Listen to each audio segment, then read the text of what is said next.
September 11, 2001, a day that changed America forever. For the first time in the history of our nation, civilian airplanes were used as weapons of mass destruction. This is Dan Rather reporting. Of the 2,996 killed when the planes struck the towers, about 20% of the victims came from Long Island suburbs. On September 18th in Rockville Center, about 25 miles from Ground Zero, a community hospital opened a center for families directly affected by the attack. A constant stream of children and adults, each scrambling for refuge, started showing up immediately. By giving traumatized and bereaved individuals, including extended family members and neighbors, their own special communities where they can find healing and support, the WTC Family Center has pioneered a new approach in helping families heal from terrorism. The images of September 11th are all too familiar, but the voices of those whose lives were shattered that day are rarely heard. This is their story. The first year I used to dream in Technicolor. I hear it, I smelt it, I saw it in color, I heard sounds. You know what it is? It's like a double edge. It hurts to remember and it hurts to forget. I work in a 7 World Trade Center. I looked up, I saw stuff falling down from the sky. I tried to call Josh because I knew Josh was up there. I couldn't reach anyone up there. I got into touch with Marcel and she told me that Josh had talked to her and more or less said goodbye. They evacuated us through the building to the outside. I saw the building, the North Tower, collapse. And at that moment I knew that we lost Josh. When I got home, I saw my mom crying watching the news, and she said that she tried to call my dad at work, and he wasn't there, and they already left, and he could be dead. We have gone through something that no one else has ever gone through. My children have seen their father die on national TV. To hear my daughter say, "I'm having nightmares every night, I can't sleep, I'm waking up," there's just so much you can carry. What happens in a traumatic event is everything that's normal gets cast aside. Your world that you assume is there is all different, and what happens is a lot of families need to be with people who they can at least feel are going through what they go through. They need to first ground themselves in a safe place. Afterwards, they need to be in that safe environment, in that secure environment, find a place where they can start to let the trauma out bit by bit, let their worries and concern out bit by bit, let their children also be with them in a place where they together can face this horrible tragedy. It was very kid-oriented, and I liked having all the toys around. My daughter liked coming here in the beginning, and still to today. We call it the toy store. We would come here and there would always be food for the kids, and it was always food that the kids liked, and and they would be nourished by this place, not only mentally but physically. One of my favorite things to do is art. Art makes me feel happy because it's fun and you get to create something. It's like you're using your imagination. After 9/11, we were too frozen to understand our feelings about the deep hurt we felt inside. Our drawings reflected what we heard in the world around us. We drew about patriotism and our beliefs. Over time, painful feelings came out in our art, including sadness and anger. We began to feel lonely and sometimes wished it would all go away. For those in mourning after a catastrophe such as 9/11, the timetable for recovery can be unpredictable and complex. The children of 9/11 continued to long for murdered fathers or mothers. On holidays, on birthdays, and other important occasions, they will always remember why a parent is absent. They also live with chronic fear that a surviving parent will mysteriously disappear, leaving them completely alone. The World Trade Center Family Center makes it comfortable for them to hang out with other kids like themselves, kids who know what they're going through. Nobody is forced to talk, and many make new friends. Getting in a group helps me because you're in a group and everybody just talks and you concentrate on one topic and you could just tell everyone how you feel about that topic. If you don't want to talk about it, everyone will be fine with that. I think that if we were going to an office and getting individual therapy, it would be just that. I would see the therapist, each child would see the therapist. We might have a family session once in a while, but it would be very sterile. I had to explain to them, every child here lost a parent or a loved one. And they, really, there's other kids like us, and so many of them. They come every Wednesday. They have like a homework club. After homework, they also have dinner. And then they do usually some kinds of activities. I was a social worker, so they had asked me to work at the center. And one of the new programs that we had just started recently is where adult men, teenage men, spend time with the younger boys, kind of being a buddy. We taught some of the kids how to surf. It made me feel good helping some of the other kids, putting a smile on their face. It's nice to meet someone that kind of knows what you're feeling too. I sat down with a group of other family members who, the minute I opened my mouth and said who I was, we connected. We all knew exactly where we were coming from. I said, I don't think I'm going to make it. I don't think I'm going to make it. And my group said, yes, you are. We're not going to let you not make it.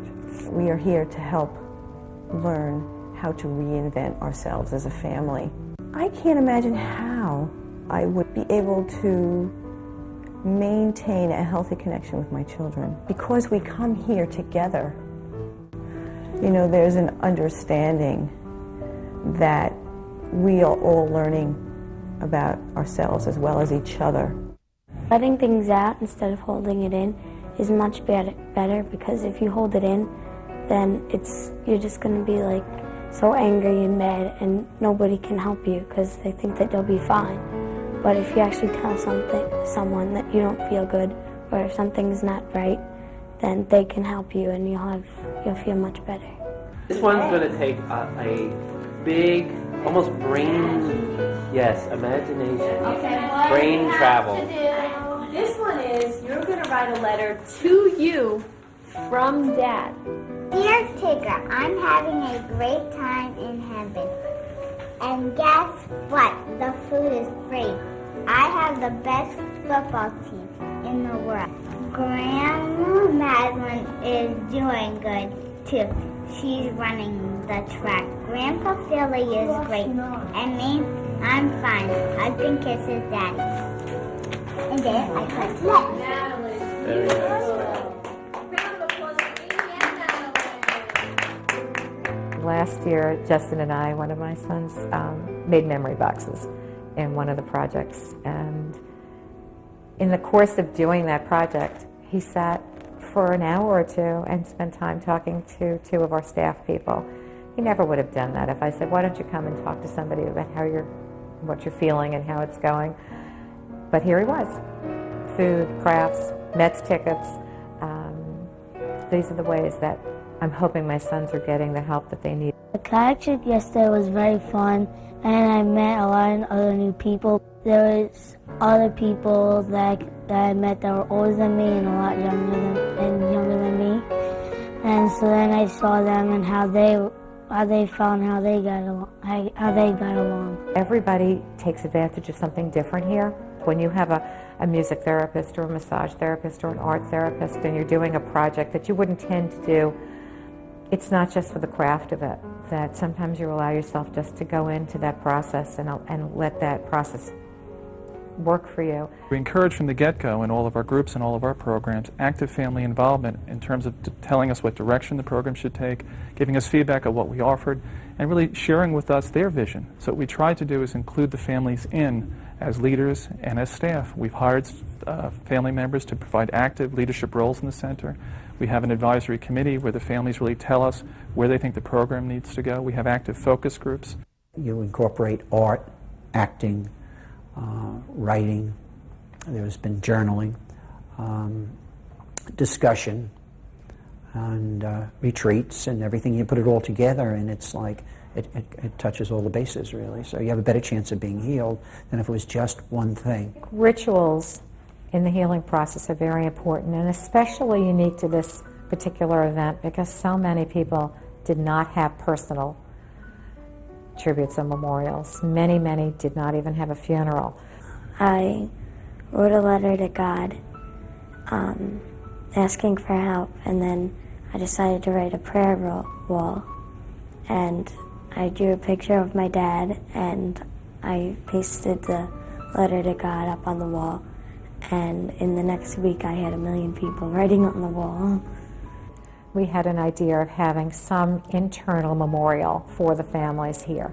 We ended up deciding to have a memorial tree, and the sculptor was able to sculpt a base of the tree that kind of looked like rubble, which to us was symbolic of ground zero. And from the rubble came this tree of memorial, this tree of friendship, this tree of life that all of us share together.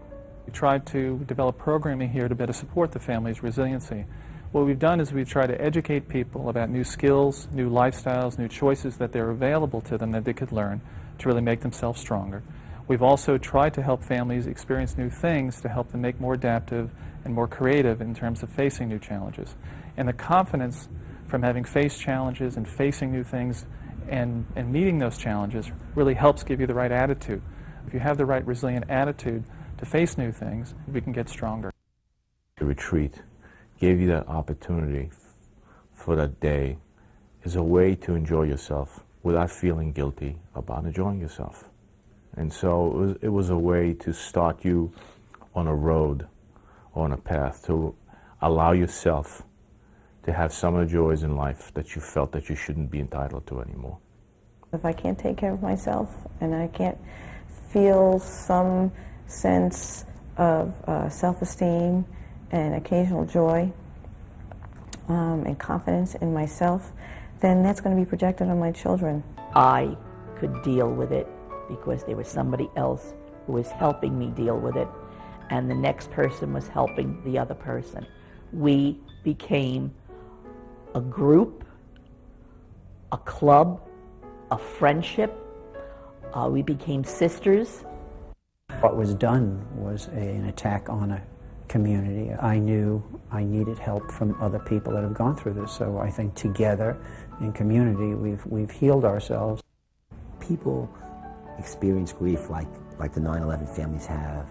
The only true way that you can survive is in community. I don't even know what word to describe what it really means to us. You know? It's just very important for us to be able to come together and to be with the people that understand you the best. The center helps children learn that, you're not the only person in the world that lost their dad. I just want to say thank you. This place has basically saved me and my daughter. So thank you. Thank you, thank you, thank you. I really appreciate it. There is no magic formula for healing the pain, but the ongoing work at the World Trade Center Family Center can become a blueprint for resiliency in the future. For anyone who lost a loved one in the attack, the indescribable damage to the inner landscape of the heart and mind will forever remain invisible. The pioneers of our nation built their communities so they could stand united against adversities. It is our American tradition to come together in times of tragedy. This is how we grow as a people and as a nation. What the families have accomplished here can become a living model of hope for the rest of the country in these troubled times. This is the legacy of 9/11. This is Dan Rather.